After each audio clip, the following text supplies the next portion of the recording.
সোমবাৰে দিনৰ 11:30 পৰা গড়জুলি পথাৰ গাঁৱত নৱনিৰ্মিত বৌদ্ধিষ্ট মন্দিৰত উদযাপন কৰিছে বৌদ্ধ পূৰ্ণিমা।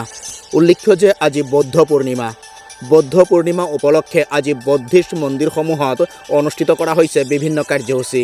সমান্তৰালভাৱে আজি ঢেকিয়াজুলি ৰাজচক্ৰ এলেকাৰ গড়জুলি পথাৰ গাঁৱত নৱনিৰ্মিত বৌদ্ধিষ্ট মন্দিৰত উদযাপন কৰা হৈছে বৌদ্ধ পূৰ্ণিমা। গড়জুলি বৌদ্ধিষ্ট মন্দিৰত বৌদ্ধ পূৰ্ণিমা উদযাপন কৰি বিশ্বশান্তিৰ কামনা কৰিছে বৌদ্ধ ধৰ্মীয় লোকসকলে। আজি এক উদ্ৰিমুদ্ৰি পৰিৱেশ দেখিবলৈ পোৱা গ'ল গড়জুলি বৌদ্ধিষ্ট মন্দিৰ প্ৰাংগণত। सबसे पहले असम न्यूज़ वालों को वेलकम, जो हमारा यहाँ कुंभा में आया। तो आज हमारा यहाँ में एक पूर्णिमा का जो पूजा चल रहा है, तो ये हमारा जो कुंभा में और यानी अभी हम लोग को यहाँ असम और अभी कई जगह में अभी जो कुछ अभी क्या बोले प्रोग्राम हो रहा है, तो हम लोग का यहाँ में आज का दिन में पूरा जो पूर्णिमा का जो पूजा चल रहा है।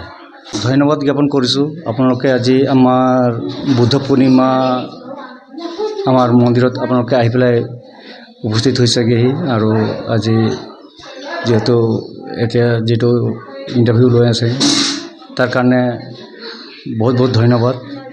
আজি প্ৰথমবাৰতো এটা কথাই ক'বলৈ বিচাৰোঁ যে আজি পেহেলগামত যিটো যুদ্ধ হৈ আছে, আমাৰ এটাই কামনা আছে যে আমাৰ ভাৰতবৰ্ষৰ যিবিলাক সৈনিক আজি যুদ্ধত লাগি আছেগৈ, যুদ্ধত ব্যস্ততাই বুলি ক'ব লাগিব, তেওঁলোকৰ বাবে আমি শুভ কামনা কৰোঁ যে তেওঁলোকে কাম কৰি পেলাই নিজৰ ঘৰত ভালভাৱে ঘূৰি আহে, যাতে তাৰ কাৰণে শুভেচ্ছা জনাওঁ ভগৱানৰ ওচৰত। আজি বুদ্ধদেৱৰ আমাৰ পালন কৰিছোঁ। ইয়াত আমাৰ মন্দিৰত পূজা হৈ আছে। আমাৰ ইয়াত গড়জুলি পথাৰত এইটো মন্দিৰটো বনিছে আমাৰ গুৰুজীৰ নাম হ'ল ঠেকশ্বৰ ৰিম্পুৰছে। আমাৰ গুৰুজীয়ে ইয়াত ডাঙৰ এটা মন্দিৰ বনাই দিছে।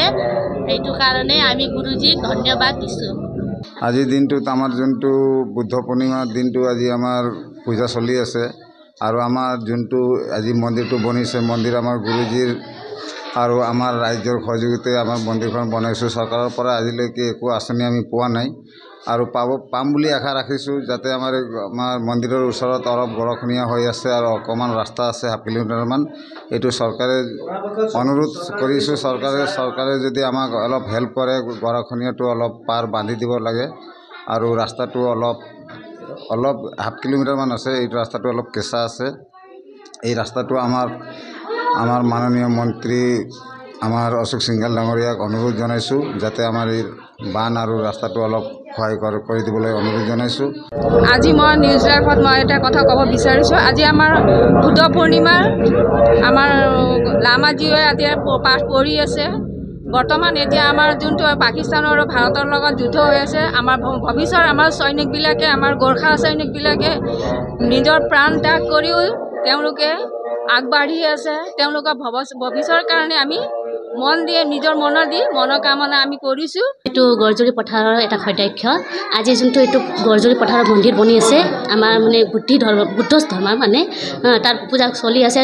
আমি এতিয়া গোটাই মহিলাবিলাক জমা হৈ কিনে প্ৰাৰ্থনা কৰিছোঁ যে পৃথিৱীত যোনটো যুদ্ধ লাগি আছে পাকিস্তানৰ আমাৰ ভাৰতৰ, যিহেতু ভাল হওক আমি কামনা কৰিছোঁ। যিমান পাৰিছোঁ ইমান প্ৰাৰ্থনা কৰি আছোঁ আমি গোটাই মহিলাই প্ৰাৰ্থনা কৰিছোঁ যে এইটো যুদ্ধটো শান্তি হওক, আমি এইটো কামনা কৰিছোঁ। ধন্যবাদ।